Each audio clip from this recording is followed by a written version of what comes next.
Thanks, Ms. Teo and Jingyi.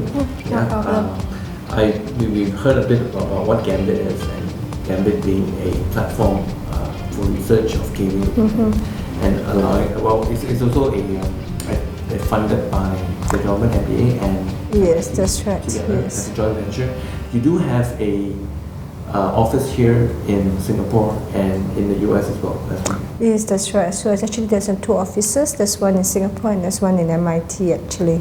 In MIT itself. Yes, that's right. Yeah. So give me a bit about, or rather give me an intro about what Gambit is, and what they do, what you guys do, and what are things that you've developed and achieved. Sure. Yeah. Okay. So actually, Gambit is actually an initiative between Singapore government and MIT to explore, to fund research in games altogether. So and then so the few missions of Gambit is looking into research. The second is of course manpower training with internship program. The third one is actually to bridge the results of the research into the actual commercial projects altogether. So that's what Gambit has been doing for the last 4 years. Actually, we started in 2007 actually. So in terms of results, for instance, let's focus on the manpower first.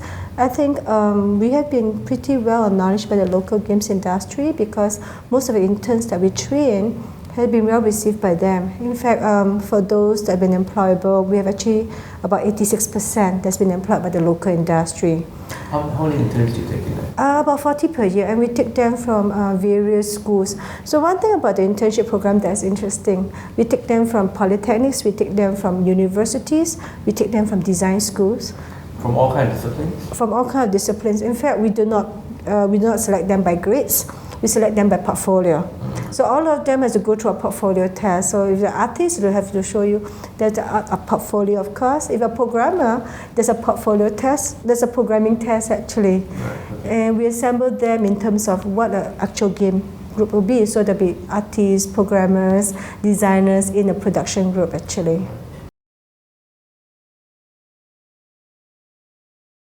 So we do sponsor collaborative research between Singapore and MIT.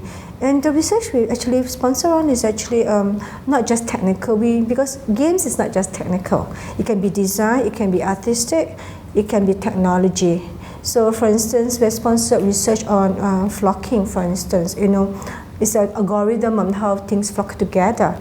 But we also have actually sponsored research on how people perceive photographs, how people actually, that's where one of the games called Snap Escape came from, how people actually look at a photograph and how do they make a snap judgment about perceiving of something that's as visual as a photograph actually.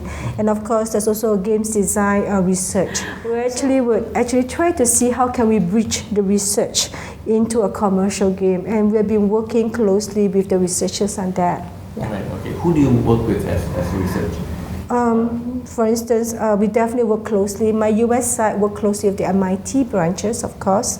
And for Singapore side, we've actually been working with like NUS, National University of Singapore, NTU, and SMU actually. And we work with different faculty members. So for instance, a good example is one from NUS, where we work with a professor, Lawrence Weiss, who's actually looking into research for audio for visually handicapped people.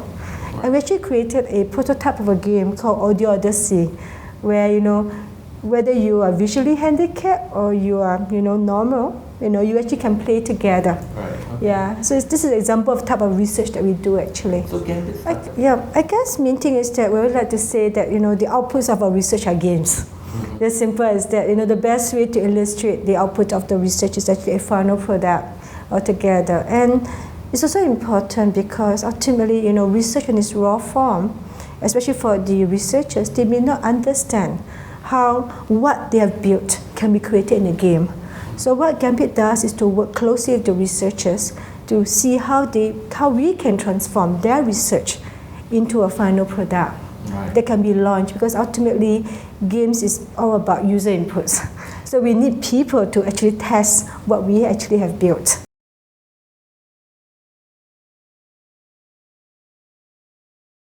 my goodness, that's a lot. So every year, just to give you an idea, for the summer internship, we built about 6 games. Wow. So in terms of just the summer internship alone, we actually have created about almost 24 games. And then what we have done is to bring some of these games to further commercialization. And as of to date, we have 3 that's already available commercially, 1 that we're hoping to publish soon, and 3 that we actually now in the midst of actually trying to see how much we can push it to commercialization. Right. So you can see that in total it's almost like 30 plus to 4 games altogether. Right. And today I think we actually going to see a demo of one of the games. What's it called? It's called Carnival actually. Yeah, and that's it's right. actually built on the Windows Phone 7 platform. Yes, that's right. How did the relationship with Microsoft start? Okay, so it actually started when actually this game was submitted for competition. I mean, just to give a background, the games actually came from one of the original games in the summer, where we are looking into research into user interface. So when we continue, from that game, the original game, we actually continue the user research into seeing how we can do a one-button game. And that time, of course, XNA, Microsoft has XNA as an open platform for people to try, and we actually created this game called Carnival on the XNA platform for the indie games for the Dream Build Play competition. And that game won the competition, and I guess that started the relationship with Microsoft altogether. Okay. As in anything in Singapore, right, it is an acronym. So Gambit is an acronym. G stands for games, A stands for aesthetics, M stands for mechanics, B stands for business, I stands for innovation, and T stands for technology. It does try to encompass what we believe about the different aspects of gaming that we are trying to look into actually, not just the technology. Well, I guess in terms of phase 1, we definitely think that we have achieved what we set up to do in terms of manpower training, in terms of how we can try to bridge between research and commercialization. So I think for phase 2, definitely we'll continue to build on our success. But I think beyond that, definitely better focus. Seeing how we can actually get games to be not just, just for the games industry, but to look into research where games can be used as a different, enabler across different platforms, and hopefully to make a bigger impact on the local industry.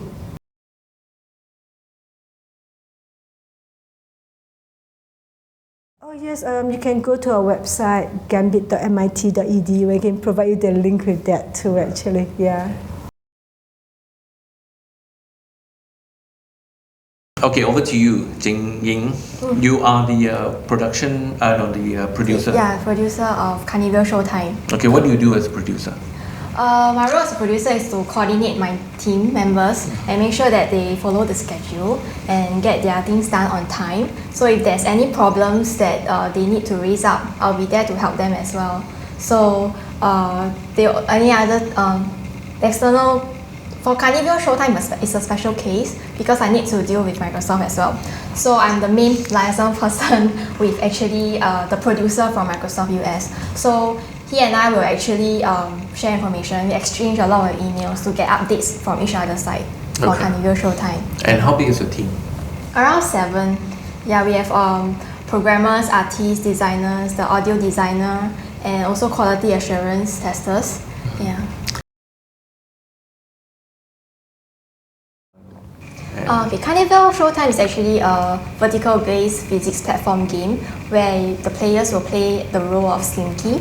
So Slinky is actually an acrobat. So the main core mechanic is actually to fling him using props and help him get through to the top of the screen and go through the ring of fire. So within the game level itself, the main prop is actually a grabber. So the grabber actually helps Slinky it helps him to fling up through the physics vertical platform. So along the way, you actually you can move Slinky around also, but it's only a limited movement around the puzzle arenas, and try to avoid hazards and also gain new props such as the rocket rodeo to help him move across the areas in a different way. Yeah. So along the way, they can also collect balloons, secret star. That is to help Slinky to achieve a ranking. So maybe when they collect 5 stars, they get magnificent ranking. Then if they collect 30 stars, they get a legendary ranking. Okay, so for the Windows Phone 7 platform, we actually port it from Xbox Indie Games, the game from itself, because both of them are using the same XNA framework. So the main difference between them is the control scheme. So the control, we actually had to change the Xbox controller scheme to a touch-based interface. Initially, we tried direct mapping of the control scheme by using a virtual D-pad. But after much playtesting, we find that the HUD is actually cluttered, it's cluttering the screen, and the HUD being the heads-up display. Yes, correct. Okay. Yeah, and then the controls are quite insensitive to the gameplay itself. So we actually totally changed the control scheme to a touch base and making use of the accelerometer to do the movements. The decision to shift from a D-pad to a touch base must be quite hard. Yeah, it's quite risky in the sense that we change it during our production, where all the assets are in, all the gameplay features are supposed to be implemented, and we change it along the way. So it's a bit of a risk that we have to take, but we have to take into account of the user experience itself. So if the control is very frustrating, then we actually need to change the controls, because if not, they won't continue to play the game.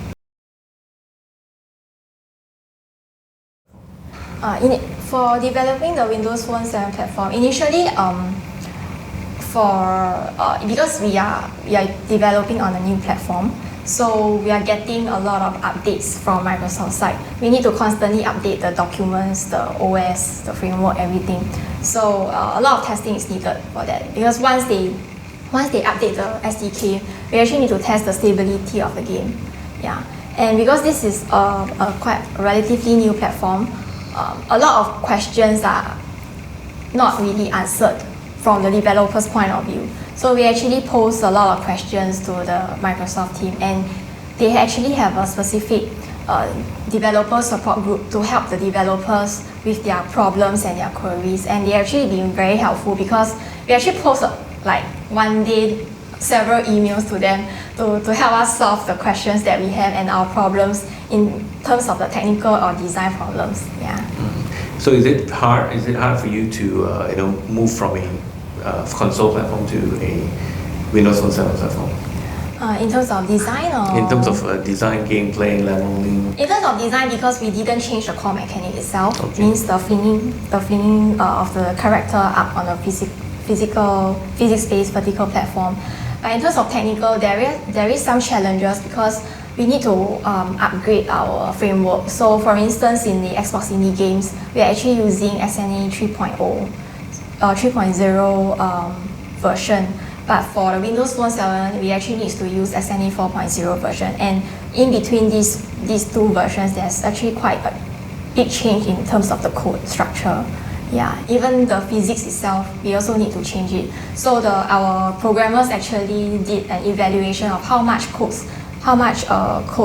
lines of codes are needed to change and support it inside the Windows Phone 7. All right. Yeah. So tell me a bit about what we're going to see in the game in a while.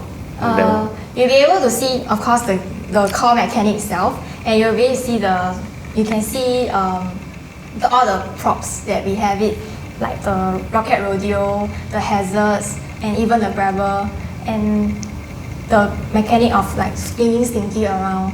Yeah. One of the things that we had also is achievements and leaderboards that is tied in with the live gamer services. These are supported by Microsoft Service. Yeah. All right, thank you. Let's see the link. Thank you. Okay. So this is the marketplace, and she's entering the game.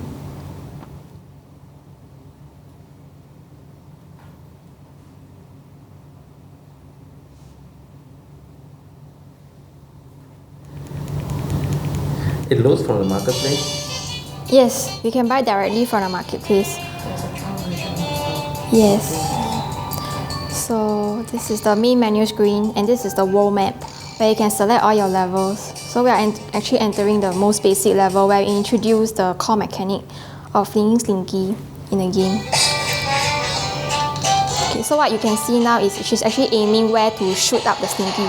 There you can see the Slinky. So this is the grabber. So what she's doing now is she's actually trying to fling Slinky around and collect all the balloons and the secret stars along the way. So as you can see that she's flinging him up, and that's the ring of fire. So once you cross through the ring of fire, you can actually win the game.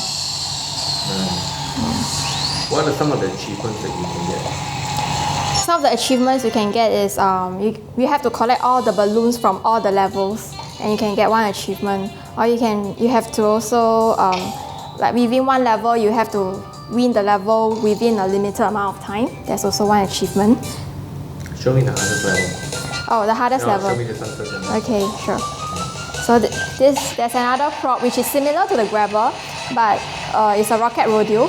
So you can see there's also a grabber, but you can play in a different way. So you can actually tilt the phone and maneuver the rocket up.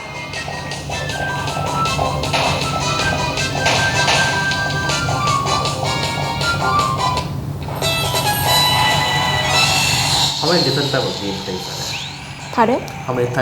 How many different types of gameplay are there? Actually, the main one is just flinging him up. Yeah. So in terms of features, we introduce hazards such as the electrical or the fire hazard. So this is the most difficult one. Yeah. She's stressed. At least by watching this video, people can know how to cheat. So yeah, every time the level starts, it will pan down to let the players have a glimpse of the level itself. So like, you see, this is the electrical hazard. So when you touch it, you'll lose a life. So along the way, you can collect lives as well because this is the difficult level. So you need to gain more lives.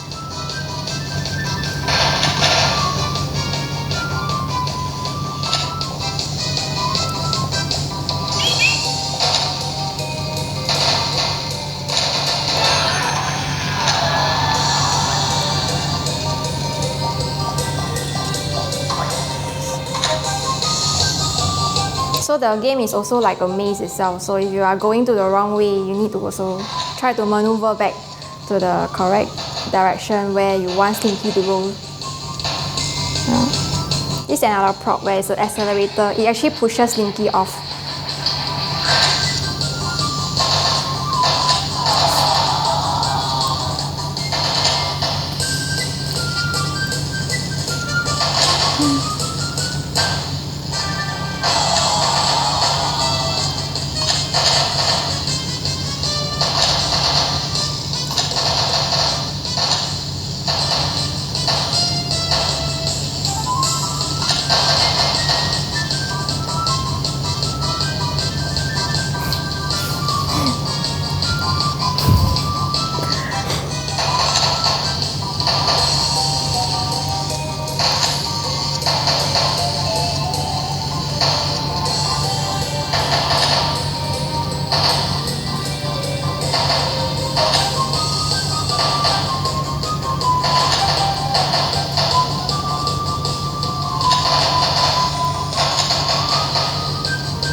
Almost.